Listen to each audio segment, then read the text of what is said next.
Use a pry tool to lever open the gap along the casing.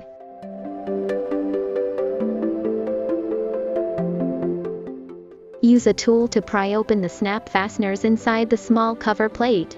You can follow the animation for specific operational steps.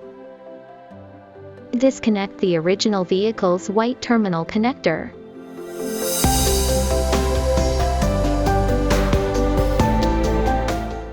Insert the plug-and-play cable into the corresponding slot. Sort out the wires. Connect the rear cam wire here. If you buy the dual version, install the dashcam housing back in the correct position. Cover the last cover plate.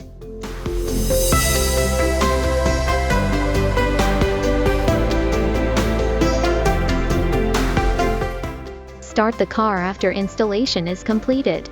The dashcam will automatically turn on. The blue light flashing indicates the dashcam working good.